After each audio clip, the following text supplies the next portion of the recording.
அதாவது நாமராமாயணம் 108 அஷ்டோத்திர சதம் முடிஞ்சது. ஆனா பொதுவா நாம விஷ்ணு சஹஸ்ரநாமம் இது எல்லாத்துலயுமே சரணம், பல்லவி மாதிரி முன்ன பின்ன கொஞ்சம் சேர்த்துக்குவோம். ஜெபம் பண்றதுலாம் கூட அந்த மாதிரி முறைகள் உண்டு. பூர்வ நியாசம், கரநியாசம், அங்கநியாசம் அப்படியெல்லாம். அத மாதிரி ஸ்தோத்திரங்கள் எல்லாம் சொல்லும்போது பலஸ்ருதி அந்த மாதிரிலாம் சேர்த்துக்குவாங்க. இது அந்த மாதிரி முடிக்கும் போது 108ஓட முடிக்காம அதுக்கு முன்ன பின்ன எல்லாம் சிலதை சேர்த்திருக்காங்க. நம்ம முதல் கிளாஸ்ல அதை சொன்னேன். அந்த பிரம்மானந்த சுவாமி துளசி ராமாயணம் மாதிரி விஷயங்கள்ல இருந்து பிரபலமான சில விஷயங்களை கூட சேர்த்து அதுக்கு ஒரு வடிவம் கொடுத்திருக்காரு. மொட்டையா இருக்கிறதுக்கு முன்ன பின்ன அலங்காரம் எல்லாம் செய்து ஒரு வடிவம் கொடுத்திருக்காரு. அதுல இதெல்லாம் சேர்த்திருக்காங்க. ஆனா இந்த மாதிரி இருக்கிறது நம்ம சொல்லலாமா குருஜி? இப்போ ரீசெண்டா ஒரு இது இருந்துச்சு. ஒரு மாமி சொன்னாங்க, விஷ்ணு சஹஸ்ரநாமத்தோட பூர்வ பாகம், பூர்வாங்கம்லாம் வந்து அதெல்லாம் வேதத்துல வர்றது. அது நம்ம சொல்லக்கூடாது. லேடீஸ் சொல்லக்கூடாது அப்படின்னு சொன்னாங்க. அப்புறம் பலஸ்ருதியும் சொல்லக்கூடாது. அ பலஸ்ருதி சொன்னாலே நம்ம பலன எதிர்பார்த்து தான் சகஸ்ரநாமம் சொன்னதா ஆயிடும். நம்ம நாமத்த பகவானுக்காக சொல்லணும். பலன எதிர்பார்த்து சொல்லக்கூடாது. அதனால வந்து பூர்வாங்கமும் நம்ம சொல்லக்கூடாது. பலஸ்ருதியும் சொல்லக்கூடாதுன்னு சொன்னாங்க குருஜி. அப்படி ஏதாவது இருக்கா? லேடீஸ் சொல்லக்கூடாது அப்படி ஏதாவது இருக்கா? விஷ்ணு ரொம்ப சஹஸ்ரநாமத்துல வர பூர்வாங்கம்லாம் வேத வாக்கியமா குருஜி? எனக்கு தெரிஞ்சு இல்ல. அதுல வேதத்திலிருந்து எதுவும் வர்றது மாதிரி கீதையில இருந்து எடுத்திருக்காங்க முன்ன பின்ன. அப்புறம் மகாபாரதத்துல பூர்வாங்கத்துல பெரும்பகுதி மகாபாரதம். அப்புறம் பொதுவா நமக்கு ஒரு ஜபம் பண்றோம் அப்படின்னா முதல்ல நாம அச்சுதாய நம அனந்தாய நம சொல்லி அப்புறம் பிராணாயாமம் பண்ணி அப்புறம் அங்கநியாசம் கரநியாசம் பண்ணி அது இது ஒரு மெத்தட். பூஜா விதானம், ஜப விதானம் இந்த மாதிரி எல்லாம் புஸ்தகங்கள்ல அந்த மாதிரி இருக்கு. அந்த மாதிரி விஷயங்கள் தான் எனக்கு தெரிஞ்சு இந்த பூர்வ பாகத்துல சேர்த்திருக்கு.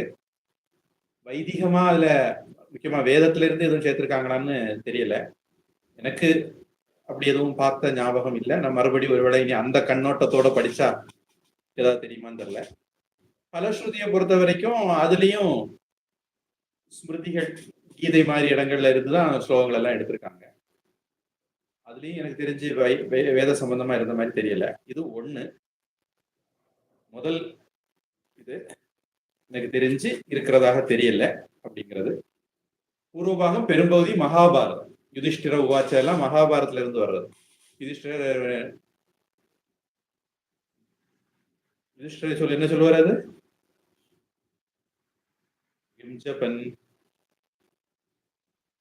युधिष्ठिर उवाच किमेकं दैवतं लोके वा गुरुजी? किमेकं दैवतं लोके किं वाप्येकं परायणम्.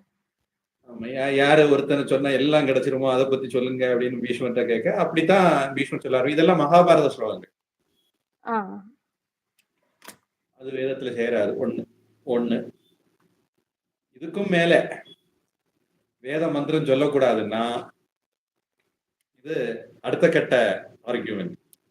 கொஞ்சம் பேர் இப்படி சொல்லிட்டு இருக்காங்க, பெண்கள் சொல்லக்கூடாது, சூத்திரன் சொல்லக்கூடாதுன்னு எல்லாம் சொல்லிட்டு நடக்காங்க. பெண்கள் அப்ப கேட்கலாமான்னு ஒரு கேள்வி வருது. சொன்னா பாவம்னா கேட்டாலும் பாவம் தானே. அடுத்தது ஓம் அப்படிங்கிறது வேத மந்திரம். ஓமே சொல்லக்கூடாது. அதாவது பழைய காலத்துல இந்த மாதிரி முறைகள் ஏன் வச்சிருப்பாங்கன்னா, இந்த நேரத்துக்கு என்னென்ன டியூட்டி, பெண்கள் வந்து பூஜைக்கு, ஹோமங்களுக்கு, வைத்திய அனுஷ்டானங்களுக்கு ஒத்தாசை பண்ணணும் அப்படிங்கிறதுனால இருப்பாங்க. இது வந்து ஒரு புத்திசாலித்தனமான ஏற்பாடு, அவ்வளவுதான். இது வீட்டுல இருக்கிற எல்லாருமே, வீட்டுக்காரமா ஒரு பக்கம், வீட்டுக்காரர் ஒரு பக்கம், குழந்தைகள் ஒரு பக்கம், வேலைக்காரன் ஒரு பக்கம், எல்லாருமே காலையில எழுப்பி சந்தியாவந்தனம் பண்ணாங்கன்னு வச்சுக்கோங்க. காலைல காப்பி போடுறது யாரு, சமையல் பண்றது யாரு? அப்போ ஒருத்தர் அதை பண்ண விட்டு பொதுவா ஆண்களை பண்ண விட்டு சகதர்மிணி, தர்மபத்தினின்னு பேர் கொடுத்து அவங்க பண்றதுல பாதி மனைவிக்கு தானாவே வந்து சேர்ந்துரும் அப்படின்னு சாஸ்திர விதியும் எழுதி வச்சாங்க. மனைவி பண்ண வேண்டியது இல்லை, கணவர் பண்றதுக்கு ஒத்தாசை பண்ணாலே போதும், அவர் பண்றதுல பாதி மனைவிக்கு வந்துடும். மனைவி பண்ற தர்மத்துல பாதி அங்க போகாது, ஆனா அங்க பண்றதுல பாதி புண்ணியம் இங்க வந்துரும் அப்படின்னு பெரியவங்க சொல்லிட்டு இருக்காங்க. அது பண்ண வேண்டியதில்லைன்னு சொன்னதை இப்ப நம்ம பண்ணக்கூடாதுன்னு புரிஞ்சுக்கிட்டோமா? அப்படி கொண்டு வராங்க அப்படிங்கறத என்னுடைய அபிப்பிராயம். ஏன்னா வேத மந்திரங்கள் ரிஷிகள் இருக்காங்க, ரிஷிகள் சொன்னதெல்லாம் வேத மந்திரம். இப்போ பிருகதாரண்ய உபனிஷத்து வச்சிருக்கேன், பல உபனிஷத்துகள்லயும் கார்கி, மைத்ரேயி இந்த மாதிரி எல்லாம் ரிஷிகள் இருக்காங்க. வாச்சக் நவி அவங்க எல்லாம் அங்க யாக்ஞவல்கியர் மாதிரி பெரிய ஜாம்பவான்களோட வாத பிரதிவாதம் எல்லாம் பண்றாங்க. அப்போ பெண்கள் வேத மந்திரம் சொல்லக்கூடாது அப்படின்னா அவங்க எப்படி, அவங்க சொன்ன உரையாடல்கள் வேத மந்திரமா இருக்கு. பிருகதாரண்ய உபனிஷத் மாதிரி உபனிஷதங்கள்ல இருக்கக்கூடிய உரையாடல்கள் இந்த மாதிரி 2 ரிஷிகளுக்கு இடையில ஏற்பட்ட வாதங்கள். அப்போ பெண்கள் அந்த காலத்துல வேத காலத்துல படிச்சிருக்காங்க, பெரிய அறிவாளிகளா இருந்திருக்காங்க, யாக்ஞவல்கியர் மாதிரி ஜாம்பவான்களோடய வாதம் பண்ணியிருக்காங்க. அப்படிலாம் இருக்கும்போது பழைய காலத்துல இது இல்ல, இந்த ஏற்பாடு இல்லாம இருந்திருக்கு அப்படிங்கிறது நமக்கு தெரியும். அப்போ ரிஷிகள் இருக்கிறது மாதிரி ரிஷிகாஹா அப்படின்னு பெண் ரிஷிகளும் இருக்காங்க அப்படிங்கிறது டாக்குமெண்டட் விஷயம், வேதங்கள்ல இருந்து கிடைக்கிற விஷயம். பெண் ரிஷிகள் இருக்காங்க, அப்ப அவங்க எல்லாம் வேத மந்திரம் சொல்லாம என்ன பண்ணாங்க அப்படிங்கிற கேள்வி வருது. அப்போ சொல்லணுங்கிற கட்டாயம் இல்லை. இப்போ சன்னியாசிகள் இருக்காங்க, சன்னியாசிகள் பூஜை பண்ணணுங்கிற கட்டாயம் இல்லை, அவங்க அதையெல்லாம் விட்டுக்கிட்டு தான் சன்னியாசம் எடுக்கிறாங்க. அவங்க ஆத்ம விசாரத்துக்காக வேண்டி நேரம் கொடுக்கணும், முழுக்க முழுக்க இறைவனுக்கு நேரம் கொடுக்கணும். அவர்களுக்கு இப்போதைக்கு மன தூய்மை வந்தாச்சுது, கர்மயோகத்தை செய்து பூஜை புனஸ்காரங்களை செய்து மன தூய்மை வந்தாச்சுது, தியான ஜபங்களை பண்ணி மன ஒருமைப்பாடு வந்தாச்சுது. இனிமேல் அவங்க மன தூய்மைக்காக வேண்டி மன ஒருமைப்பாட்டுக்காக வேண்டி உள்ள காரியங்களை செய்ய வேண்டியதில்லை. அடுத்த கட்டம் நிதித்தியாசனம், விசாரம் செய்தா போறோம் ரிஷிகள் சன்னியாசிகள். அதனால அவங்களுக்கு சந்தியாவந்தனம் தேவையில்லை, குடுமையா அறுத்துட்டாங்க, பூணூலா அறுத்துட்டாங்க. சன்னியாசம் எடுக்கும் போது அதெல்லாம் அறுத்துருவாங்க. ஏன்னா முக்கியமா அத்வைத சம்பிரதாயத்துல, மற்ற சம்பிரதாயங்களை வித்தியாசப்படலாம், அத்வைத சம்பிரதாயத்துல சன்னியாசி ஆகும்போது அவங்களுக்கு வைதிக கர்மம் கிடையாது, அவங்களுக்கு 48 சம்ஸ்காரம் கிடையாது, எல்லாத்துல இருந்தும் அவங்களுக்கு ஃப்ரீ பண்ணிடுவாங்க. ஃப்ரீ பண்றது எதுக்காக வேண்டி, முழு நேரமா இறை நினைப்புல இரு, சாஸ்திர விசாரத்துல இரு அப்படிங்கிறதுக்காக வேண்டி, உபனிஷத் படி நேரம் பண்ண. அப்ப அவங்க அதை செய்யக்கூடாது அப்படின்னு இன்னைக்கு அதை மாறி போச்சு. சன்னியாசிகள் நெருப்பை தொடக்கூடாது, நெருப்பை பயன்படுத்தக்கூடாது அப்படின்னு இன்னைக்கு சொல்றவங்க இருக்காங்க. இந்த மாதிரி ஒரு காலத்துல தேவையில்லை, கட்டாயம் இல்லைன்னு இருந்தது. பின்னாடி பல்வேறு விதமான கால மாற்றங்களால செய்யக்கூடாது, அத சில பேரு அதை தன்னுடைய கையில வச்சுக்கணும்னு விரும்பி இருப்பாங்க. அதனால அவங்க என்ன பண்ணுவாங்க, இது எங்களுக்கு மட்டும்தான் சொந்தம், நாங்க தான் இதை பண்ணணும் அப்படின்னு கிளம்பி இருப்பாங்க. அதுக்கப்புறம் அது ஒரு சிஸ்டமா மாறி போச்சு. அதனால இன்னைக்கு இந்த சிக்கல்கள் வருது. இதே மாதிரி பிராமணர்கள் மாமிசம் சாப்பிடலாமா? வங்காள பிராமணர்கள், சைவ சாக்த பிராமணர்கள் இருக்காங்க. வைஷ்ணவ பிராமணர்கள், வட இந்தியாவை பொறுத்த வரைக்கும் இந்த வார்த்தை, நம்ம ஊரை பொறுத்த வரைக்கும் சைவன்னு சொல்லுவோம். வைஷ்ணவ பிராமணர்கள், நம்ம ஊர்ல சைவ பிராமணர்கள் மாமிசம் சாப்பிட மாட்டாங்க. பிராமணர்களே மாமிசம் சாப்பிடக்கூடாதுன்னு சட்டங்கள் இல்லை. ரொம்ப முற்காலத்துல சாப்பிட்டு இருக்காங்க, அதனால சில பிரச்சனைகள் வந்திருக்கு, அதுக்கு பிறகு சாப்பிட வேண்டாம்னு நியமங்கள் வந்திருக்கு. இப்ப அகஸ்திய முனிவர் எதனால ஆட்டுக்கறி சாப்பிட போனார்? மட்டன் சாப்பிட போனதுனால தானே வாதாபியை சாப்பிட வேண்டி வந்தது. நான் மாமிசம் சாப்பிடுறது இல்லைன்னு சொல்லியிருந்தா எதுக்கு வாதாபியை சாப்பிடணும்? அப்போ அந்த காலம் வரையிலும் அகஸ்தியர் மட்டும் இல்ல, இத மாதிரி எத்தனையோ ரிஷிகள் அவன் கூப்பிட்டான், சாப்பாடு கொடுத்தான், அவங்கள கொண்டு போட்டான், சாப்பிட்டான் அப்படின்னாக்க கதை. அப்ப அகஸ்தியர் மட்டும் இல்ல, எத்தனையோ ரிஷிகளை சாப்பிட்டிருக்காங்க, கொண்டிருக்காங்க. ரிஷிகள் அப்ப மாமிசம் சாப்பிட்டிருக்காங்க. அகஸ்தியர் அதை முடிச்சு வச்சாரு, அவ்வளவுதான். அகஸ்தியர் கூட எனக்கு தெரிஞ்சு எங்கேயுமே சாப்பிடக்கூடாதுன்னு எல்லாம் சொல்லல. அது மாதிரி போதைப் பொருள் சாப்பிடக்கூடாது. சுக்கராச்சாரியார் ஒரு தடவை போதைப் பொருள் சாப்பிட்டு தப்பு செய்தார். அதாவது அவர் கொஞ்சம் புத்தி இழந்து போய் அவர் கட்டுப்பாடு இல்லாம சில காரியத்தை செய்தார். முக்கியமா நான் நினைக்கிறேன் தேவயானி கச்சன் அந்த கதையில வருது அது.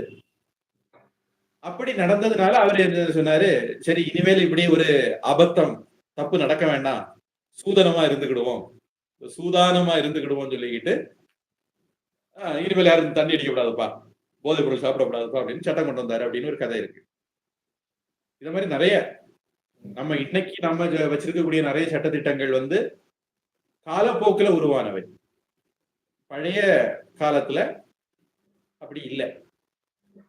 அதனால இன்னைக்கு நம்ம வச்சிருக்கிற சம்பிரதாயம் தான் சரி, ரூல்ஸ் தான் சரி அப்படிங்கிறது ஒரு தப்பான வாதம். அதே மாதிரி அன்னைக்குள்ளவங்க அப்படி செய்தாங்கல்ல, அதனால நான் இன்னைக்கு இப்படி செய்வேங்கிறதும் தப்பான வாதம். இன்னைக்குள்ள சூழல்ல எது பண்ணுனா சரியா இருக்குமோ அது அன்னைக்கு செய்திருந்தாலும் செய்யலைனாலும் நம்ம இன்னைக்கு செய்யலாம். அன்னைக்கு செய்திருந்தாலும் இன்னைக்கு சரியில்லைன்னா செய்யக்கூடாது. இந்த மாதிரி பல விஷயங்கள், இப்போ பல மனம், பலதார விவாகம், இதெல்லாம் கூட அந்த மாதிரிதான். ராஜாக்கள், அந்த காலத்துல ராஜாக்கள் இருந்தாங்க, மக்கள் தொகை ரொம்ப குறைவா இருந்தது. அந்த மாதிரி எல்லாம் காரணங்கள் இருக்கும்போது அவர்கள் ஒரு விதமா யோசிச்சிருப்பாங்க.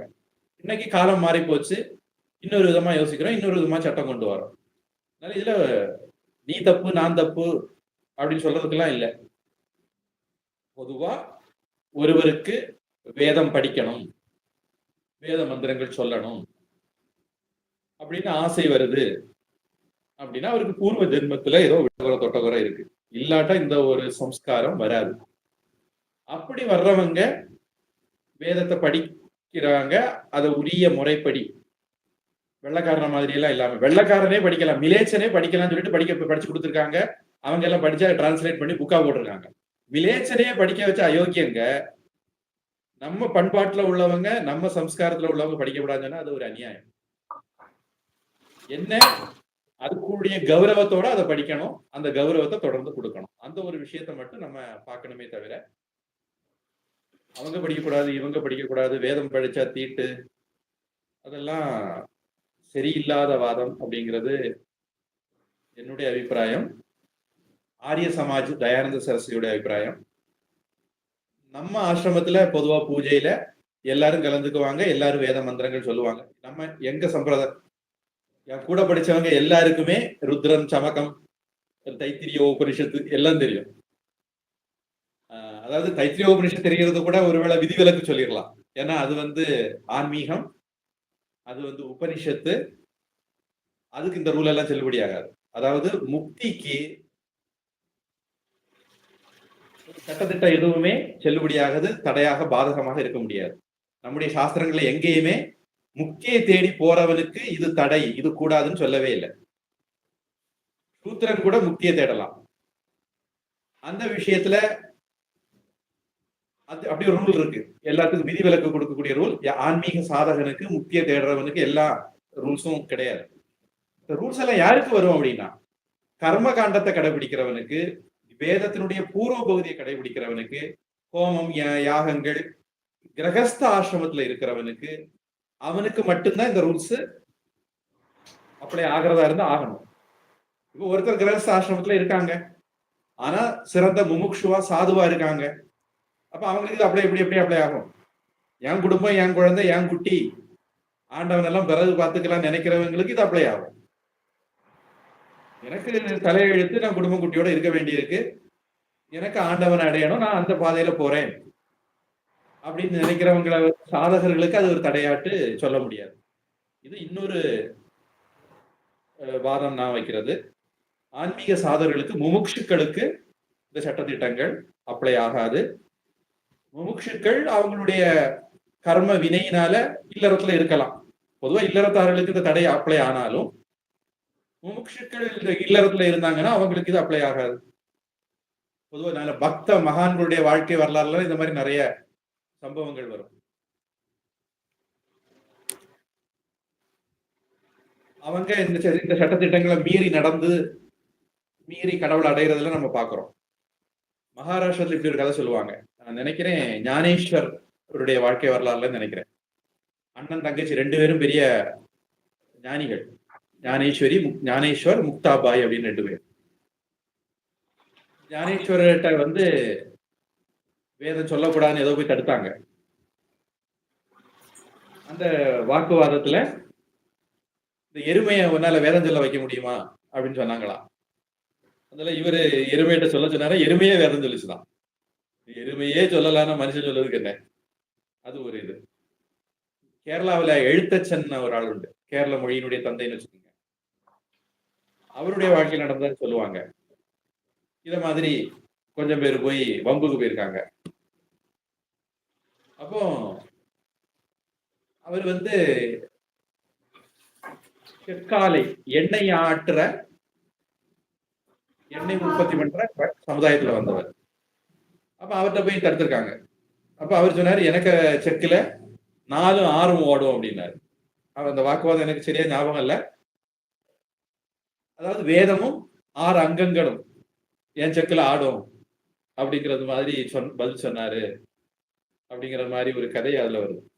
இந்த மாதிரி இந்த பழமைவாதிகள், ஆர்த்தடாக்ஸ் ஆசாமிகள், பூஜ்ய சாமி சொல்லுவாங்க, எப்பவுமே பின்னாடி போவாங்க அப்படின்னு சொல்லுவாங்க.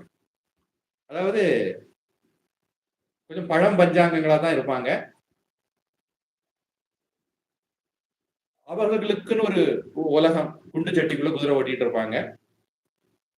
இப்போ சிவபெருமான் பார்வதிக்கு உபதேசம் பண்ணாருன்னு வருது. விஷ்ணு சஹஸ்ரநாமத்திலேயே வருது, வேற பல இடங்கள்லயும் வருது.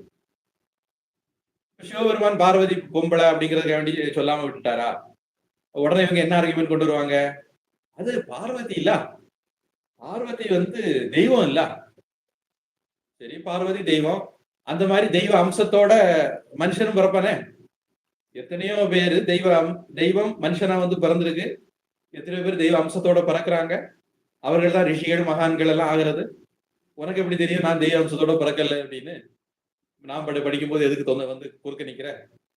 எனக்கு அதுல ஒரு ஆர்வம் இருக்கு, நாட்டம் இருக்கு, படிக்கணும்னு தோணுதுனாலே அது ஒரு கடவுள் அனுகிரகம் தானே. எனக்கு ஏதோ ஒரு புண்ணியம் இருக்குதுன்னு தானே அர்த்தம். முன்ஜென்ம விட்டகுற தொட்டகுற தானே. அதனாலையும் படிக்கிறது தடுக்கிறது சரியில்லை.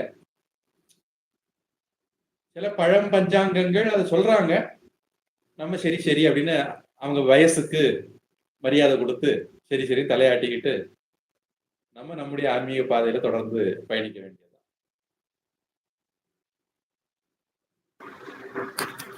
சரிங்க குருஜி. அதுதான் கேட்டுக்கலாம். ஏன்னா என்ன சொன்னாங்கன்னா, அந்த அசியஸ்ரீ விஷ்ணுவர் இருக்குல்ல பூர்வாங்கத்துல, அதுக்கு முன்னாடி ஒரு 4 ஸ்லோகா வந்து எம்எஸ் அம்மாவே பாடல. அது பாடக்கூடாதுங்கிறதுக்காக தான் அவங்களே அது பாடல அப்படின்னு சொன்னாங்க. 24, 25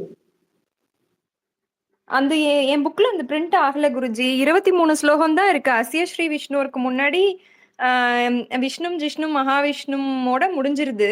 அதுக்கப்புறம் அசியஸ்ரீ விஷ்ணோர் சகஸ்ரநாம ஸ்தோத்திரம் அது ஆரம்பிச்சிருது. இதுக்கு நடுவுல 4 ஸ்லோகம் இருக்கு. ஆனா அது வந்து பாடக்கூடாது லேடிஸ்ன்றதுக்காக தான் எம்எஸ் அம்மாவே அது பாடல அப்படின்னு சொன்னாங்க. அப்புறம் நான் இன்னொரு பிடிஎஃப் ஓபன் பண்ணி பார்த்தேன், இருக்கு 4 ஸ்லோகம் இருக்கு. என்கிட்ட இருந்த விஷ்ணு சஹஸ்ரநாமத்தை நான் திருப்பி கொண்டு வச்சுட்டேன். இப்போ கிராஸ் ரெஃபரன்ஸ் பண்ணதுக்கு என்கிட்ட இல்லைன்னு நினைக்கிறேன். சரி, எப்படியானாலும் எங்க ஆசிரமத்துல பழக்கம் வந்து யார் யாரு வேதாந்தம் படிக்க வருகிறார்களோ அவர்கள் எல்லாருமே முமுட்சுக்கள். 3 வருஷம் கோர்ஸுக்கு வராங்க. அவங்கள நாங்க என்ன சாமி பெண்கள்னோ அல்லது விதேசிகள் விலேச்சர்கள்னோ அப்படிலாம் நாங்க பாக்குறது இல்லை. உயர்ந்த குல ஆச்சாரம் இல்லாதவர்கள், பூஜ்ய பாவனை இல்லாதவர்கள், அவர்களெல்லாம் படிக்கக்கூடாதுன்னு சொன்னா அதுல ஒரு நியாயம் இருக்கு. சாஸ்திரத்துக்கு மேல மரியாதை இருக்கிறவங்க, பகவான் மேல மரியாதை இருக்கிறவங்க, பக்தி இருக்கிறவங்க படிக்கக்கூடாதுன்னு சொன்னா அது சரியா இருக்காது. எங்க சாமி அவங்க ஆளுதான். அதாவது பாப்பான் தான். அவர் இதெல்லாம் கடைபிடிக்கல. அவர் எல்லாருக்கும் எல்லாத்தையும் கொடுத்தார். விவேகானந்த சாமியும் அதான் சொல்றாரு. எல்லாரும் எல்லாத்தையும் படிக்கட்டும். தகுதி உள்ளவன் புரிஞ்சுக்குவான், தகுதி இல்லாதவன் புரிஞ்சுக்க மாட்டான். நீ எதுக்கு அதை பத்தி அலட்டிக்கிற அப்படின்னு சொல்லுவார். உயர்ந்த கருத்துக்கள், வேத உபனிஷத கருத்துக்களை குடிசைகள் தோறும் வாரி இறையுங்கள் அப்படின்னு விவேகானந்த சாமி சொல்லுது. உயர்ந்த விஷயங்கள் ஒருத்தர் காதுக்கே போகலைன்னா அந்த ஆள் எப்படி வாழ்க்கையில முன்னேற முடியும்? கடவுள் பாதையில, ஆன்மீக பாதையில போக முடியும்? இப்படியும் ஒரு கருத்து சொல்லுவாங்க. வேத உபனிஷத்தெல்லாம் படிக்கக்கூடாதுன்னு சொல்றவங்க கூட வேத உபனிஷத கருத்துக்களைத்தான், முக்கியமா வேதம் உபனிஷத்தை விட்டுருங்க, அதுல யாருக்கும் பெரிய பிரச்சனை வராதுன்னு நினைக்கிறேன். வேத கருத்துக்கள் தான் ராமாயண மகாபாரதத்துல எல்லாம் இருக்கு. அப்ப சில பேர் இப்படி சொல்லுவாங்க, யாருக்கு வேதம் படிக்க கூடாதோ அவர்களுக்கும் அந்த கருத்தெல்லாம் போய் சேரணும், அந்த ஆச்சாரங்கள் எல்லாம் போய் சேரணுங்கிறதுக்காக வேண்டிதான் புராண இதிகாசங்கள் இருக்குன்னு சொல்லுவாங்க. ஆமா. அப்போ உன்னுடைய நோக்கம் என்னது? நல்லது எல்லாருக்கும் போய் சேரணுங்கிறது தானே. அப்புறம் யாராவது ஒரு ஆள் இதை நல்லது படிக்க வந்தாங்கன்னா அது சூத்த, அது சரியில்லை அப்படின்னு குத்தம் சொல்ல வரீங்க? அது சில பேர் சின்ன பிள்ளையில இருந்தே அந்த மாதிரி வளர்க்கப்பட்டு வந்திருப்பாங்க. அதுல சில பேர் அந்த வளர்த்த தோஷத்தினால சொல்லுவாங்க, அந்த கருத்துக்கு அடிக்ட் ஆகி சொல்லுவாங்க. சில பேருக்கு நான் பெரிய ஆளு, என்னுடைய பரம்பரை சொத்தெல்லாம் யாரெல்லாமோ படிக்க ஆரம்பிச்சிட்டாங்களேங்கிற பொறாமைனாலையும் சொல்லுவாங்க. நமக்கு தெரியாது யாரு எப்படி சொல்றாங்கன்னு. நம்ம நல்ல பாதையில போறோம், உயர்ந்த பாதையில போறோம். முமுட்சுக்களுக்கு இப்போ சாதாரணமான சமுதாயத்துல ஜாதி இருக்கு. ராமானுஜர் வந்து ஜாதி பெருசா பக்தம் பெருசான்னு பார்த்து பக்தம் தான் பெருசு, ஜாதி ரெண்டாவது அப்படின்னு ஆக்கிட்டாரு இல்லையா? எல்லாரையும் திருக்குலத்தார்னு சொல்லி எல்லாரையும் கோவிலுக்குள்ள வர வச்சு சாமி கும்பிட வச்சு எல்லாரையும் கூப்பிட்டு வச்சு ஓம் நமோ நாராயணா சொல்லி பாருங்க. ராமானுஜர் காலம் வரைக்கும் என்ன இதே மாதிரி ஒரு அறவேக்காடு சித்தாந்தம் அல்லது ஒரு குருதின சித்தாந்தம் தானே இருந்தது. திருக்கோஷ்டியூர் நம்பி அவருடைய குருவுக்கே இந்த மாதிரி சித்தாந்தம் தான் இருந்தது. ஆனா ராமானுஜர் என்ன பண்ணார்? இந்த சித்தாந்தம் தப்பு அப்படின்னு சொல்லிக்கிட்டு எல்லா மக்களையும் கூப்பிட்டு எல்லாருக்கும் கொடுத்தாரு அஷ்டாட்சர மந்திரத்தை. அது மாதிரி கோவில் பக்தர்களுக்கு எதுவுமே தடை இல்லை, அவர்கள் எல்லாத்தையும் பண்ணலாம், எல்லாத்தையும் படிக்கலாம் அப்படின்னு கொண்டு வந்தாரு.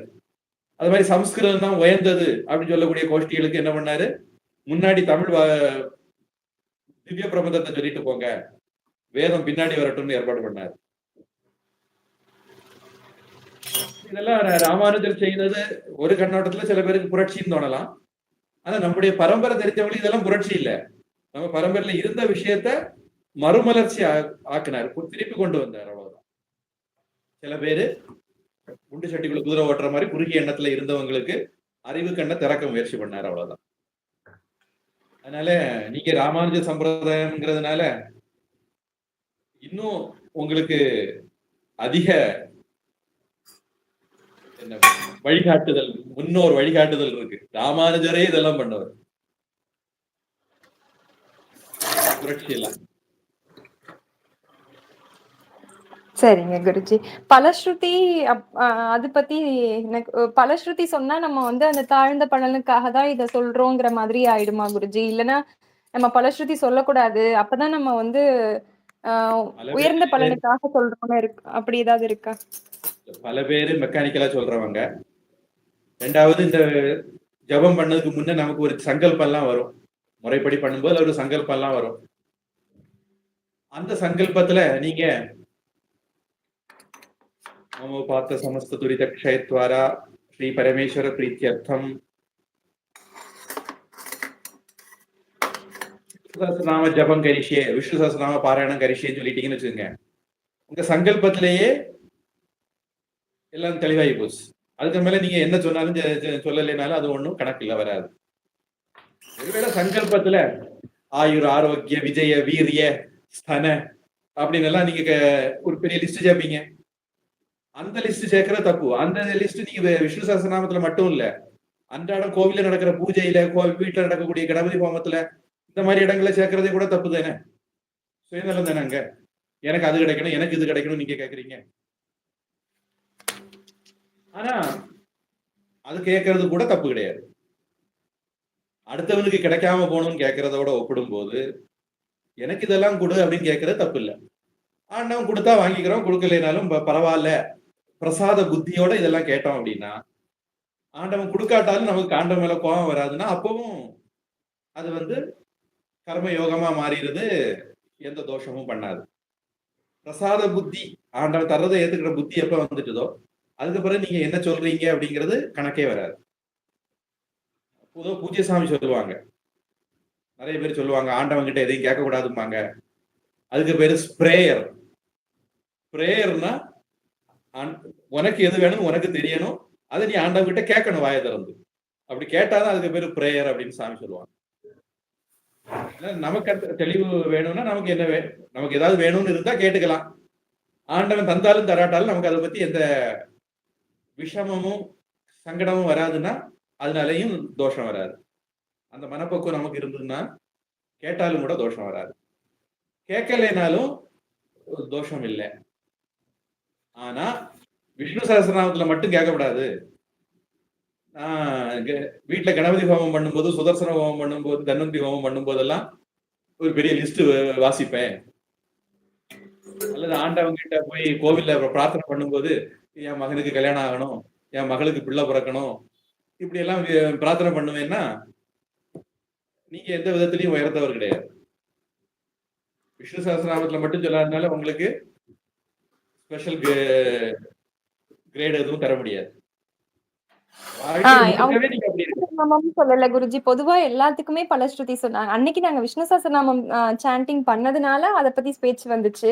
பொதுவா எந்த பலஸ்ருதியுமே சொல்லக்கூடாது. சில பலஸ்ருதியில எல்லாம் வந்து அடுத்தடுத்த ஜென்மாக்கெல்லாம் நல்லது நடக்கும் அப்படிலாம் வரும் இல்லையா? அந்த மாதிரி எல்லாம் இருந்தா நமக்கு முக்தி கிடைக்காது. மறுபடியும் மறுபடியும் ஜென்மம் எடுத்துக்கிட்டே இருப்போம். அப்புறம் உங்களுக்கு இது கிடைக்கும் அது கிடைக்கும்னு இருந்ததுன்னா அப்போ நம்ம அந்த இந்த இதுலயே இருப்போம், நமக்கு மோட்சம் கிடைக்காது. அதனால அந்த பலஸ்ருதி எல்லாத்தையுமே அவாய்ட் பண்ணணும் அப்படின்னு சொன்னாங்க. எதுலயுமே பலஸ்ருதி சொல்லக்கூடாது. ஒண்ணு, சொல்லக்கூடிய எத்தனை பேருக்கு அர்த்தம் தெரியும் தெரியாது. முக்கியமா சமஸ்கிருதம் எல்லாம் சொல்லும்போது பல பேருக்கு அர்த்தமே தெரியாது. என்னதோ கேட்டு படிச்சதை சொல்லுவாங்க. என்ன சொல்லுவாங்க, காப்பி கேட், என்ன சொல்லுவாங்க, உருப்போட்டு சொல்றதா இருக்கும். இதுக்கு மேல அர்த்தம் தெரிஞ்சு சொல்றவங்க கூட எத்தனை பேரு அது எனக்கு கிடைக்கணும் அப்படிங்கிற எண்ணத்தோட சொல்லுவாங்க அப்படிங்கிறது கேள்விக்குறி. இதுக்கு மேல இவங்க கேட்ட உடனே பகவான் எடுத்து கொடுத்துட போறாரு. அவரு நம்ம தகுதிக்கு ஏற்ற மாதிரி தான் தருவாரு. நமக்கு எது நல்லதோ அதை தான் அவர் செய்வாரு. நம்ம கேட்ட உடனே எனக்கு அடுத்த ஜென்மம் வேணும், அடுத்த ஜென்மத்துல நான் செல்வதான பிறக்கணும்னு கேட்ட உடனே அதுக்காக வேண்டி அடுத்த ஜென்மத்தை அவர் தர போறது இல்லை. நம்முடைய ஆன்மீக தாகம் விருப்பு வெறுப்பு இல்லாததாக, சுயநலம் இல்லாததாக, முழுக்க முழுக்க பகவானுக்கே சரணாகதி உடையதாக மாறும்போது நீங்க வாயை திறந்து என்ன கேட்டாலும் சரி, பகவான் உங்களுக்கு மோட்சம் மட்டும்தான் தருவார். ஏன்னா அது கூட சில ஸ்லோகங்கள் எல்லாம் இருக்கு. மோட்சம்னா என்ன அப்படின்னா மீதி எல்லா பலமும் அதுக்குள்ள அந்தர்கதம். உங்களுக்கு செல்வம் வர்றதுனால என்ன சந்தோஷம் வருமோ, குழந்தைகள் பிறக்கிறதுனால என்ன சந்தோஷம் வருமோ, கல்யாணம் ஆகுறதுனால என்ன சந்தோஷம் வருமோ, பணம் வர்றதுனால என்ன சந்தோஷம் வருமோ, ராஜ பதவிகள் எல்லாம் கிடைக்கிறதுனால என்ன சந்தோஷம் வருமோ, இந்த சந்தோஷம் எல்லாம் மோட்ச சந்தோஷத்துக்குள்ள ஆனந்தத்துக்குள்ள அடக்கம், பிரம்மானந்தத்துக்குள்ள அடக்கம். நீங்க இதெல்லாம் கேட்டாலும் பகவான் நீங்க தகுதி உள்ள ஆளா இருந்தா உங்களுக்கு பிரம்மானந்தம் தந்துருவாரு. பிரம்மானந்தம் தரும்போது இதெல்லாம் தந்ததுக்கு சமானம் தான். ஏன்னா இது எல்லாம் அதுக்குள்ள அடக்கம். அதனால இதையும் தந்தது மாதிரி அதோட பெருசாவும் தந்தது மாதிரி. கணக்குல சொல்லுவாங்கல்ல அனைத்து கணம் அப்படின்னு. இயல் எண்கள் எல்லாம் முழு எண்களுக்குள்ள அடக்கம், முழு எண்கள் எல்லாம் இன்னொரு இது சொல்லுவாங்க அதுக்குள்ள அடக்கம் அப்படின்னு. அந்த மாதிரி உலகியல் பலன்கள் எல்லாமே பிரம்மானந்தத்துக்குள்ள அடக்கம், மோட்சத்துக்குள்ள அடக்கம். ஆனா நீங்க அதெல்லாம் கேட்டாலும் கூட பகவான் அதெல்லாம் கேட்டதானே கொடுத்துருவோம்னு நினைச்சா கூட நமக்கு மோட்சத்துக்கான தகுதி இருந்தது, பிரம்மானந்தத்துக்கான தகுதி இருந்ததுன்னா அதை தருவார். அதுக்குள்ள இதெல்லாம் அடங்கிட போகுது. அங்கேயும் ஒன்றும் பிரச்சனை இல்லை. படிக்கல அப்படிங்கிறதுனாலையும் கெட்டு போறது ஒண்ணும் இல்லை. உங்களுக்கு எவ்வளவு அவகாசம் இருக்குதோ 20 நிமிஷம் இருந்ததுன்னா சஹஸ்ரநாமம் மட்டும் படிங்க. 40 நிமிஷம் இருந்ததுன்னா பூர்வபாகம், பலஸ்ருதி எல்லாம் சேர்த்து படிங்க. 1 மணிக்கூர் இருந்ததுன்னா முறையா பூஜை எல்லாம் பண்ணி கடைசியில ஆரத்தி காட்டி பாராயணத்தை முடிங்க. உங்களுடைய அவகாசத்தை பொறுத்து நீங்க விஸ்தாரம் பண்ணிக்கலாம், இல்ல சுருக்கிக்கலாம். இனி ஒண்ணு, விஷ்ணு சஹஸ்ரநாமம் அர்த்தம் எல்லாம் உங்களுக்கு தெரியும்னா, விஷ்ணு சஹஸ்ரநாமமே என்ன சொல்லுது? இப்போ உதாரணத்துக்கு ஹரே ராம ஹரே ராமன்னு வச்சுக்கோங்க. ஹரே ராமங்கிறதுக்குள்ள ஒரு பிரார்த்தனை இருக்கு. ராமா, என்னுடைய பாவங்களை எல்லாம் நீ எடுத்துட்டு போயிரு. ஹரே ராமன்னு சொன்னா எனக்கு ஆனந்தத்தை கொடு. ஹரேன்னு சொன்னா என் பாவத்தை எடுத்துட்டு போன்னு அர்த்தம். ராமன் சொன்னா எனக்கு ஆனந்தத்தை கொடுன்னு அர்த்தம். கிருஷ்ண அப்படின்னு சொன்னா ஒண்ணு பல அர்த்தம் இருக்கு. அதுலயும் என்னை சந்தோஷமா வச்சுக்கோங்கிறது ஒரு அர்த்தம். அப்போ ஹரே ராம சொல்லும் போது வெளிப்படையா பார்க்கும்போது அதுல பிரார்த்தனை இல்லைன்னு தோணுது. ஆனா அதுக்குள்ள பிரார்த்தனை இருக்கு. ஹரேன்னு ஆண்டவனை கூப்பிடுறதுலயே இப்போ பூஜை சாமிஜா தமாஷா சொல்லுவாங்க. ட்ரெயின்ல போறோம். அப்ப ட்ரெயின்ல டீ காஃபி டீ அப்படின்னா வரா, நாம காஃபி அப்படின்னு கூப்பிடுவோம். ஒன்னு அவன் என்ன பண்றான்? நமக்கு வந்து காஃபியை தரான். டீன்னு கேட்டா வந்து டீயை தரான். இதே மாதிரி பஜ்ஜி போண்டா எதுவா இருந்தாலும் சரி, நமக்கு அவனுடைய பேரு தெரியாது. அப்ப நாம என்ன பண்றோம்? ஏ போண்டா, ஏ வடை அப்படின்னு கூப்பிடுறோம். உடனே அவன் கொண்டு நமக்கு வடையை தரான். நம்ம அதுக்கு விரும்புறோம் நினைச்சுட்டு தரான். இதே மாதிரி ஹரேராம மந்திரத்துல வினை சொல் எதுவும் இல்லை. அந்த சென்டென்ஸ் கம்ப்ளீட் ஆகல. அதுக்குள்ள அண்டர்ஸ்டுட் என்னது?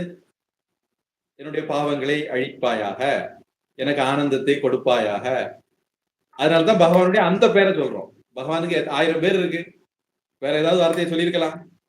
ஹரே ராம கிருஷ்ண அப்படின்னு சொல்றோம்னாலே எனக்கு அதை கொடுன்னு அர்த்தம். அதுல விஷ்ணு சஹஸ்ரநாம நாமங்களே பாத்தீங்கன்னா அந்த நாமங்களே நீ எனக்கு அதை தரக்கூடியவனே, நீ எனக்கு இதை தரக்கூடியவனே, அல்லது இதை வச்சிருக்கிறவனே, அதை வச்சிருக்கிறவனே. வச்சிருக்கிறவனே ஏன் சொல்றோம்? அதை எனக்கு கொடுக்கறதுக்காண்டி தானே. செல்வந்தரே சொல்றோம், எனக்கு செல்வத்தை கொடுக்கறதுக்காண்டி தானே அவர்கிட்ட பாராட்ட போறோம். அப்படி பாத்தீங்கன்னா சஹஸ்ரநாமத்தில் உள்ள நாமங்களே உங்களுடைய பிரார்த்தனைகள் தான். அதனால நீங்க பல சொல்லி சொல்றீங்களோ சொல்லலையோ, சஹஸ்ரநாமம் சொல்லும் போதே கேட்க வேண்டியதெல்லாம் கேட்டாச்சுன்னு அர்த்தம்.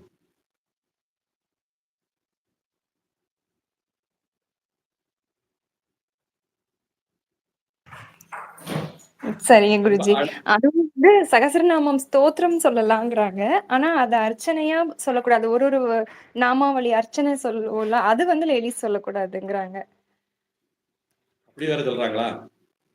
அர்ச்சனைய கூட சொல்லக்கூடாதுன்னு சொல்றாங்க. நான் இதுவரையும் கேள்விப்பட்டதில்லை. இது ரொம்ப விசேஷமா இருக்கு. இன்னும் இது இப்படிப்பட்டவங்களுக்கு ஒரே ஒரு மருந்து நான் சொன்னது மாதிரி ஓம் சொல்லலாமா கூடாதா? பொதுவா ஓம் வந்து சன்னியாசிகள் மட்டும்தான் சொல்லணும்னு ஒரு சட்டம் இருக்கு. ஏன்னா ஓம் வந்து உலகியல் பற்ற அறுத்து பகவான் கிட்ட கூட்டிட்டு போயிடும் அப்படிங்கிறது காரணம். அப்ப கிரகஸ்தர்கள் சொன்னாங்கன்னா குடும்பத்துக்கு மேல பற்று வராது. குழந்தை குட்டியில பார்க்க மாட்டாங்க, சாமியாரா போயிடுவாங்க. அதனால கிரகஸ்தர்கள் சொல்லக்கூடாது. ஆனா ஓம தனியா சொல்லக்கூடாது. ஓம் விஷ்ணவே நமக, ஓம் விஸ்வஸ்மை நமக அப்படி சொல்லிக்கலாம். நமக சேர்த்து நாமம் சேர்த்து ஓமம் சொல்லிக்கலாம். அப்ப அந்த தோஷம் வராது. இப்படி ஒரு டெக்னிக் இருக்கு. அதனால நாமாவளியே சொல்லக்கூடாதுன்னு எனக்கு கிடையாது. இப்ப அந்த ஆள்கிட்ட நீங்க கேட்க வேண்டிய ஒரே கேள்வி என்னன்னா, ஓமாவது நாங்க சொல்லலாமா? குறைஞ்சபட்சம் நாங்க வாயாவது திறக்கலாமான்னு கேட்க வேண்டியதான். ஏன்னா ஓம்னு சொல்லிட்டாலே அது வேத மந்திரம். நீங்க வேத மந்திரம் தான் சொல்றீங்க. ஓம் வேதத்திலிருந்து பிறந்தது. ஓமுடைய விரிவு காயத்ரி, காயத்ரியுடைய விரிவு 4 வேதங்கள் அப்படிங்கிறது தான் சம்பிரதாயம். வேதத்தை அப்படி எசன்ஸ் எடுத்தா காயத்ரி, காயத்ரிய எசன்ஸ் எடுத்தா ஓம் அப்படின்னு பரம்பரை இருக்கு. நீங்க ஓம் சொல்றத பத்தி அவங்க ஏதாவது அபிப்பிராயம் சொன்னாங்க, அதை வேணா கேட்டு பாருங்க அவங்க கிட்ட. ஓமாவது சொல்லலாமான்னு. உடனே நீங்க உடனே சரிங்க ஓம் குருஜி. சொல்லி என்ன ஓம் சொன்னாங்கன்னா, சொல்லி ஓம் சொல்லி ஒரு நாமா சொல்லி நமக சொல்லி முடிக்கிறப்ப, அது ஒரு மந்திரம் ஆயிடும். மந்திரம் வந்து லேடீஸ் சொல்லக்கூடாது அப்படின்னு சொல்றாங்க. அவங்க அவங்க நம்ம கொஞ்சம் நார்மலா சரஸ்வதி மதத்துல வெறும் நாமா மட்டும் தானே சொல்லுவோம். இந்த ஓம் சொல்லி ஒரு நாமா சொல்லி நமக சொல்லும்போது அது மந்திரம் ஆயிடும்னு சொல்றாங்க. எனக்கு தெரிஞ்சு அவங்க இதெல்லாம் இவ்வளவு சொன்னவங்கள பார்க்கும்போது யோசிக்கும் போது கொஞ்சம் கன்ஃபியூஸ்டா இருக்காங்க. அரையும் குறையுமா கேட்டு கன்ஃபியூஸ்டா இருக்காங்கன்னு எனக்கு படுது. அடுத்த ஆஹ் சனிக்கிழமை புரட்டாசி முதல் சனிக்கிழமை இங்க ஒரு இது நடக்குது குருஜி. லக்ஷ அர்ச்சனை யக்ஞா மாதிரி பண்றாங்க. அதுல வந்து ரெஜிஸ்ட்ரேஷன் பண்ணும்போது தான் இந்த டாபிக் வந்து நாங்க எல்லாரும் ரெஜிஸ்ட்ரேஷன் பண்ணியிருந்தோம் அதுல.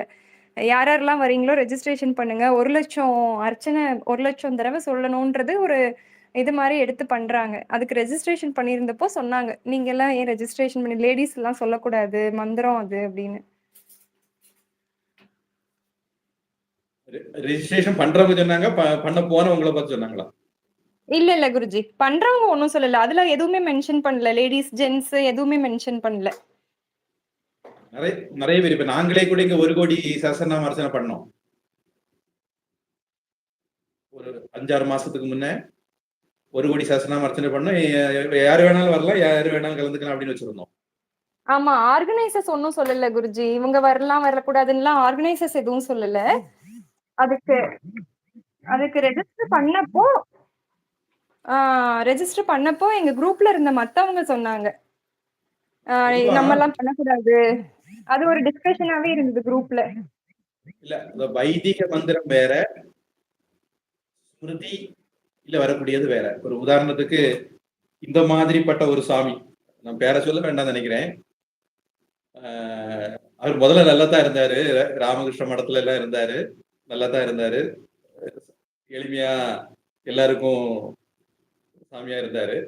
அப்புறம் அவருக்கு ஒரு பாப்பார மடம், பிராமண மடத்துல தலைமை பொறுப்பு கிடைச்சது.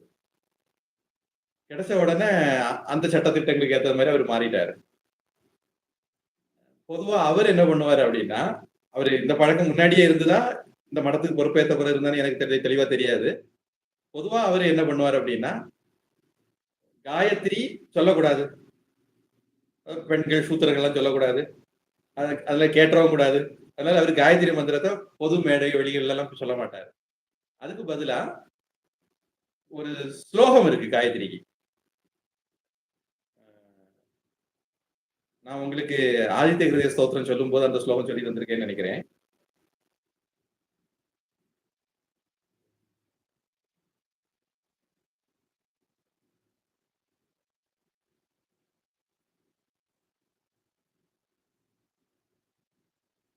எனக்கு இப்ப டக்குன்னு ஞாபகம் வரல. அந்த ஸ்லோகம் நான் ஆதித்ய ஹிருதயம் ஸ்தோத்திர சமயத்துல அதை சொல்லியிருக்கிறேன்னு எனக்கு ஒரு ஞாபகம் இருக்கு. அந்த ஸ்லோகத்தை சொல்லுவார். என்னன்னா, ஸ்லோகமா சொன்னா தோஷம் இல்ல அப்படின்னு அவருடைய கணக்கு. அப்ப அவருடைய சொற்பொழிவுகள்ல பொது மேடைகள் எல்லாம் எப்பவுமே அதே கருத்துள்ள ஸ்லோகங்கள் நிறைய சொல்லுவார். இப்போ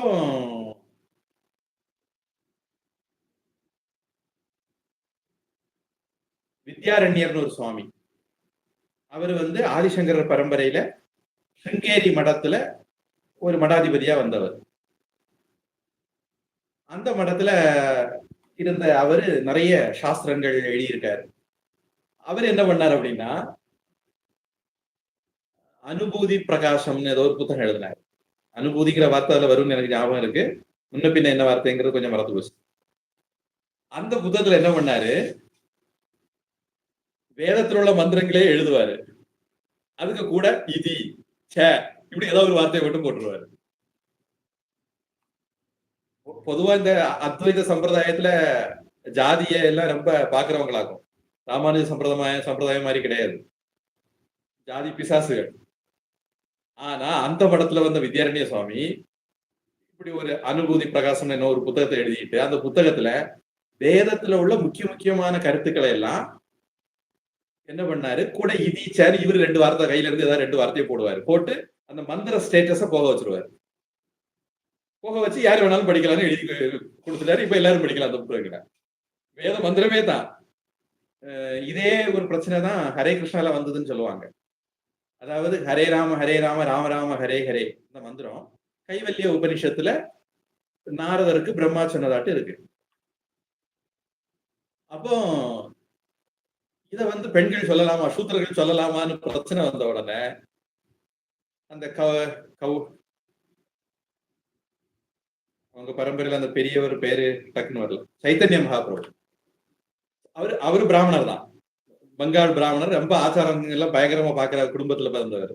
அவர் என்ன பண்ணாரு, ஹரே ராமன்னு சொல்லி தொடங்கினா தானே நீ வேத மந்திரம் சொல்லுவ. இது என்னுடைய யூகம், இப்படித்தான் இது மாறி போச்சுங்கிறது என்னுடைய யூகம். ஹரே கிருஷ்ண கிருஷ்ண கிருஷ்ண ஹரே ஹரே, ஹரே ராம ராம ராம ஹரே ஹரே தொடர்ந்து சொல்லும் போது அது சைக்கிள்ல போகும்போது எது முதல்ல எது ரெண்டாவது யாருக்கும் தெரிய போறது இல்லை. அப்படி அந்த வரிய முன்ன பின்ன மாத்திட்டாரு. அப்ப யாரும் ஆச்சாரமான பிராமணர்கள் யாருக்கும் பிரச்சனை இருக்காது, சாமானியனும் அந்த மந்திரத்தை சொல்லலாம் அப்படிங்கிறதுனால அப்படி பண்ணாரு அப்படின்னு சொல்லுவாங்க. எப்படி ராமானுஜர் இங்க பண்ண ஒரு புரட்சி மாதிரி சைதன்ய மகாபிரபு அங்க அப்படி சொன்னாரு. அப்படிதான் அந்த வரி மாறி போச்சு. ஹரே கிருஷ்ணாகாரங்க அதுவே வேத வாக்கு மாதிரி எடுத்து முதல்ல ஹரே கிருஷ்ணா சொல்லி 2வது ஹரே ராம சொல்லிட்டு இருக்காங்க. அப்படி அவங்க மாத்தி சொல்றதுக்கு இப்படி ஒரு காரணம் கூட சொல்லுவாங்க. அதனால வேத மந்திரங்கள் சொல்லக்கூடாதுன்னு ஒரு நியமம் நானும் கேள்விப்பட்டிருக்கேன். மனுஸ்மிருதி மாதிரிப்பட்ட இதுகள்ல அதுக்கான சில காரணங்கள் ஒரு ஆதாரங்கள் இருக்குன்னு சொல்லலாம். ஆனால் ஸ்மிருதிகள்ல வரக்கூடிய புராண இதிகாசங்கள்ல வரக்கூடியதெல்லாம் சொல்லக்கூடாதுன்னு கிடையாது, ஸ்தோத்திரங்கள்ல வரக்கூடியது சொல்லக்கூடாதுன்னு கிடையாது. இந்த அம்மா சொல்றத பார்த்தா விஷ்ணு சஹஸ்ரநாமம் ஸ்தோத்திரம், அதை வந்து சொல்லக்கூடாதுன்னு ரூல்ஸ் எனக்கு தெரிஞ்சு எங்கேயுமே ஆதாரபூர்வமா இல்லை. இந்த அம்மா அவங்களுக்கு தெரிஞ்சத கொஞ்சம் ஓவரா எக்ஸ்டெண்ட் பண்ணி முழுமையா தெரியாததுனால அறகுறையா தெரிஞ்சுக்கிட்டு இப்படி சொல்றாங்க அப்படின்னு எனக்கு படுது. விஷ்ணு சஹஸ்ரநாமே நாமாவளியா சொல்லக்கூடாதுன்னு சொன்னா இது கொஞ்சம் அவங்களுக்கு சப்போர்ட்டா பிராமணர்களே இருப்பாங்களா, பழமைவாதிகளே பழம்பஞ்சாங்கங்களே இருப்பாங்களாங்கிறது சந்தேகம். இதுவரைக்கும் நான் இப்படி ஒரு ஆளா கேள்விப்பட்டதில்லை. சொல்லுவாங்க வேத மந்திரம் சொல்லக்கூடாதுன்னு சொல்லுவாங்க, அது நான் கேள்விப்பட்டிருக்கேன். ஆனா புராண இதிகாசங்கள் ஸ்தோத்திரங்கள் சொல்லக்கூடாதுன்னு கிடையாது. உதாரணத்துக்கு நான் சொன்ன சுவாமி அவரே கூட மந்திரங்களை ஸ்தோத்திரமாட்டு, உதாரணத்துக்கு காயத்ரி மந்திரம், விவேகானந்த பாரதியார் இருக்காரு, அவர் சொல்லுவார் காயத்ரி மந்திரத்தை செங்கதிர் தேவன் சிறந்த ஒளியினை சேருகின்றோம், அவன் எங்களை அறிவினை தூண்டி நடத்துகிறார். இப்ப இது பாரதியார் மந்திரம் ஆகி போச்சு, காயத்ரி மந்திரம் இல்லை. ஆனா காயத்ரி அதே அர்த்தம் தான். அதெல்லாம் அவர் பப்ளிக்ல நல்லா சொல்லுவாரு, அவர் ஆசிரமத்துல எல்லாம் எழுதி எல்லாம் போட்டிருக்காரு. அவரே கூட அவர் ரொம்ப சாஸ்திரம் படிச்சவரு, தெரிஞ்சவரு, அந்த பரம்பரையில ஊறி வந்தவர். எங்க சாமிட்ட அதெல்லாம் கிடையாது. எங்க சாமி புரட்சிவாதி, நவீன காலத்துக்கு ஏற்றது மாதிரி வாழ்ந்துட்டு போனவர். அந்த சாமி எங்க சாமி சிஷியர் தான். ஆனாலும் அவர் இந்த மாதிரி பழம் பஞ்சாங்கமா போயிட்டாரு. போனவர் கூட இந்த மாதிரி எல்லாம் சொல்லி நான் கேள்விப்பட்டது. இது ரொம்ப ஓவரா தெரியுது. நாமாவளி கூட அர்ச்சனை கூட பண்ணக்கூடாதுங்கிறது ரொம்ப ஓவரா தெரியுது. அவங்க ஓம்ங்கிற வார்த்தையாவது உச்சரிப்பாங்களாங்கிறத நீங்க கண்டுபிடிக்கணும். நேரடியா கேட்கட்டாலும் மறைமுகமா கண்டுபிடிச்சு அப்ப கை கடவா பிடிச்சிட்டு ஓம் சொல்லிட்டீங்க, இது வேத மந்திரம், நீங்க எப்படி சொல்லலாம்னு கேட்டுறணும்.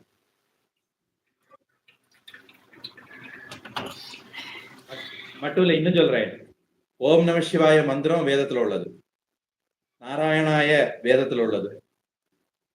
இப்படி நிறைய மந்திரங்கள் நம்ம பயன்படுத்தக்கூடிய மந்திரங்கள் எல்லாம் வேதத்துல இருக்கு. விஷ்ணு காயத்ரி இருக்கு, அனுமன் பேரு காயத்துல இருக்கு, வேதத்துல இருக்கு, முருகன் பேரு வேதத்துல இருக்கு, சக்தி பேரு வேதத்துல இருக்கு. இதெல்லாம் வேதத்துலதான் இருக்கு. அப்ப நீங்க அதெல்லாம் சொல்லக்கூடாதுன்னு ஆகும். இந்த அம்மா உண்மையிலேயே நமக்கு அனுகூல சத்ருவா இல்ல பிரதிகூல சத்ருவான்னு ஆராய்ச்சி பண்ணணும். நமக்கு நல்லது சொல்றது மாதிரி நம்மள சாமி கும்பிடாம ஆக்குறாங்களோன்னு எனக்கு சந்தேகம் வந்துச்சு. நீங்க சொன்ன பிறகு எனக்கு ஒவ்வொன்றா யோசனை வருது எனக்கு. இப்ப நாராயணாய மந்திர வேதத்துல இருக்குதானே, நாராயண சூக்தம்னே இருக்கு. ஆமா எல்லா குருஜி. சாமிக்கு பேர்லயும் வேதங்கள்ல இருக்கு.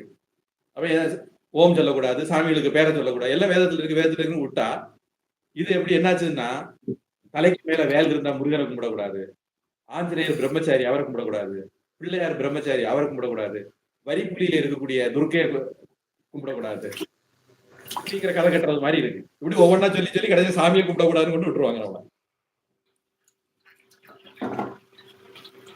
எனக்கு இது அந்த மாதிரி தான் தெரியுது.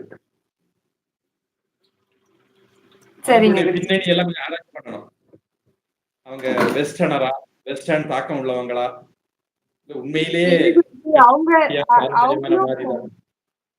அவங்களும் வடகலை ஐயங்கார் தான். அவங்களும் ரொம்ப பக்தி உள்ளவங்க தான். மேபி அவங்க ஃபேமிலில அவங்களுக்கு சொன்னதை அதை அப்படியே நம்பி அவங்க ஃபாலோ பண்றாங்க போல இருக்கு. அதனால அது மத்தவங்களுக்கு சொல்றாங்க. அவங்க அப்படிதான் நிஜமாவே நினைச்சிட்டு இருந்து சொல்றாங்க போல இருக்கு. அப்ப நீங்க இனி அவங்கள கொஞ்சம் மண்டே கழுவணும். மாமி நாராயண மந்திர வேதத்துல இருக்கு, நம்ம சொல்லலாமோ அப்படின்னு கேட்கணும். லட்சுமி மந்திரம் வேதத்துல இருக்கு.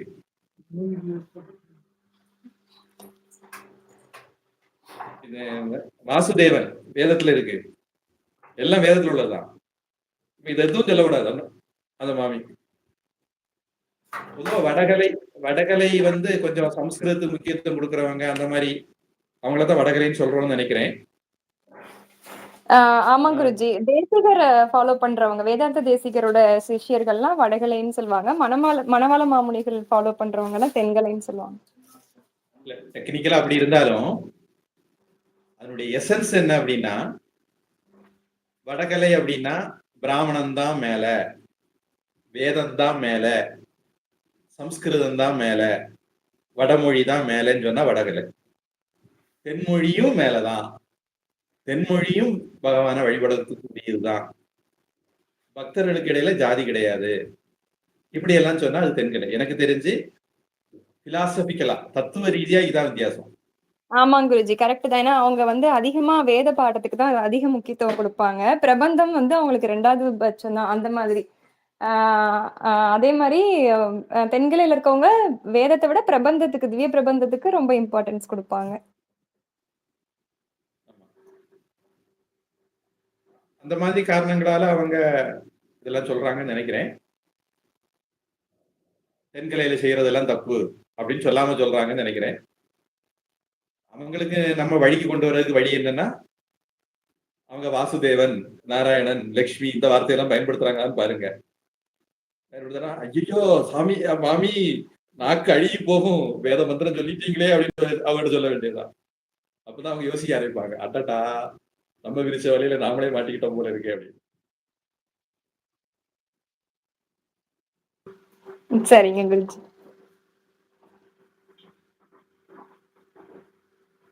சரி, நாம நிறைய மந்திரம் சொல்லிட்டோம் நினைக்கிறேன். அப்படிதானே? சொல்லியாச்சு குருஜி. நம்ம எண்டிங் பிரேயர் சொல்லிட்டு.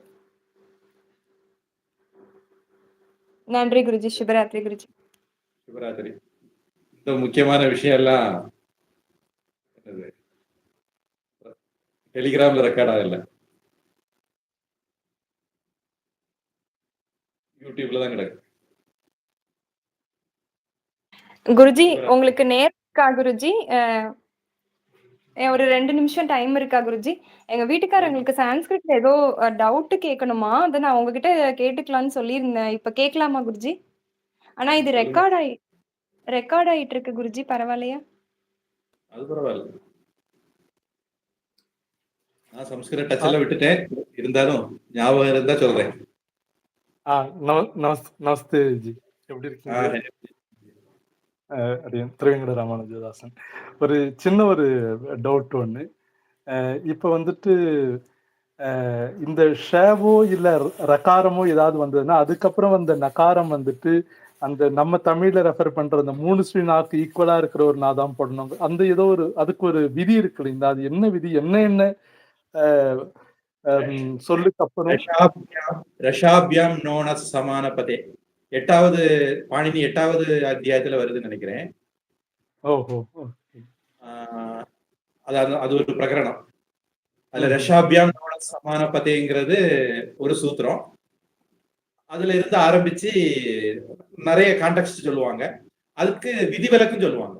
இது ஒரு விதிவிலக்கும் உண்டு. இடையில இந்த எழுத்து வந்தா அது அப்ளை ஆகாது. நான் நினைக்கிறேன் நீங்க கேட்கிற கான்டெக்ட் இதுன்னு நினைக்கிறேன். சரிதானு பாருங்க.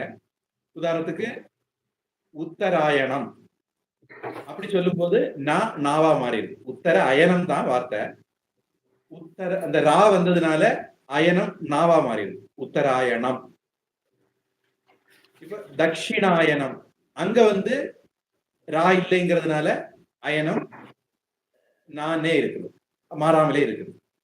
இதே மாதிரி ராமக ராமோ ராமாக ராமம் ராமோ ராமான் அதுல பாத்தீங்கன்னா ராமான்னு வரும்போது அது இன்னுதான். ஆனா ராமேண வரும்போது நானு மாறிடும். அதே மாதிரி 6வது விபக்தியில ராமசே ராமயோகோ ராமானாம் அங்கேயும் நான் மாறிடும். இப்படி இந்த இடங்கள்ல மாறும். அதுக்கு ரூல்ஸ் இருக்கு. இடையில இந்த எழுத்துக்கள் வந்தால் கூட மாறும் அப்படின்னு ரூல்ஸ் இருக்கு. இந்த சந்தர்ப்பங்கள்ல மாறாதுன்னு ரூல்ஸ் இருக்கு. அது ஒரு செக்ஷன். அதுல முதல் சூத்திரம் இது நினைக்கிறேன். ரஷாபியாம் நோன சமான பதே. ரா ஷா வந்ததுன்னா நாவா மாறிடும். அதாவது தன்னகரமாக மாறிடும், நகரமாக மாறிடும், மூர்தன்யமாக மாறிடும் அப்படிங்கிறது அந்த கான்டெக்ஸ்ட்ல வருது. நீங்க பாணினி படிக்கிறீங்களா? இல்ல குருஜி, இப்ப இன்னும் அந்த அளவுக்கு எல்லாம் போகல. இப்பதான் சமஸ்கிருத பாரதி காரியகர்த்தாவா இருக்கிறதுனால இங்க அது கூடவே சேர்ந்த மாதிரி முதல்ல பிரவேஷா, அதுக்கப்புறம் பரீட்சா, இப்ப சிக்ஷா படிச்சுக்கிட்டு இருக்கேன்.